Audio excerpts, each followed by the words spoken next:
किसी ने बड़े कमाल की बात कही है कि यूं तो रक्तदान और कन्यादान महान दान है, लेकिन आज के जमाने में वक्त दान भी अपने आप में बहुत बड़ा दान है।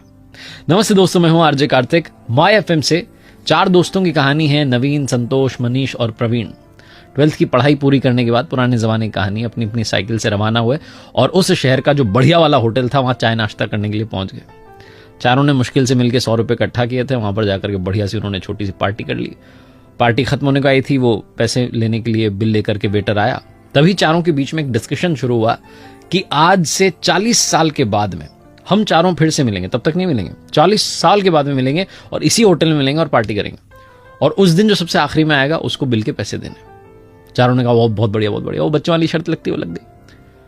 तो 40 साल के बाद मिलने का डिसाइड हुआ। वो जो वेटर था वो सारी बात सुन रहा था। उसने कहा ठीक है, अगर आप 40 साल बाद आते हैं और मैं यहीं रहा तो मैं भी आपकी वो 40 साल बाद वाली पार्टी देखना चाहूंगा। 40 साल कब बीत गए मालूम नहीं चला। पूरे शहर का नक्शा बदल गया, मल्टी स्टोरी बिल्डिंग बन गई, फ्लाईओवर बन गए, सब कुछ चेंज हो गया।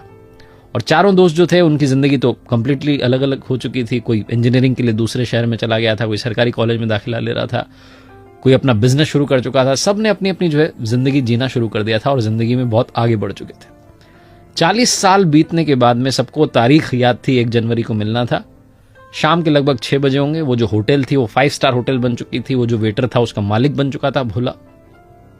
एक लग्जरी कार आकर के रुकती है और उसमें से मनीष निकलता है और जाकर के सीधा होटल में देखता है तो वो जो सेठ बन चुका था भोला, वो पहचान जाता, कहता है अरे आप आ गए, क्या बात है, आपके लिए प्रवीण सर ने टेबल बुक करवा दिया, आप बैठिए। और आपने मुझे पहचाना कि नहीं, मैं वही वेटर हूं जो उस दिन था। बोला अरे क्या बात है, आप तो मालिक बन गए। मनीष को इस बात की खुशी हो रही थी कि मैं पहले आ गया, मुझे बिल नहीं चुकाना है। मनीष बैठा ही था कि थोड़ी देर के अंदर जो है संतोष आ गया। संतोष कहने लगा कि मैं तो बहुत बड़ा बिल्डर बन गया हूं। मनीष कह रहा था मेरी तो ज्वेलरी के शोरूम चल रहे हैं 3-4। दोनों अपनी बातचीत कर रहे थे कि नवीन आ गया। नवीन ने कहा जी मेरी भी बहुत बढ़िया कंपनी चल रही है।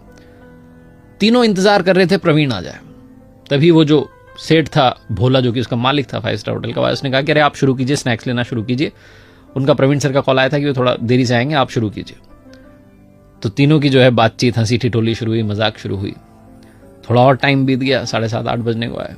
फिर से वो आया। सेठ जो था उसने कहा आप डिनर शुरू कीजिए। उन्होंने ऑर्डर कर दिया, कह रहे हैं बस आता ही हूँ। तीनों को लगा कि आ ही जाएगा प्रवीण।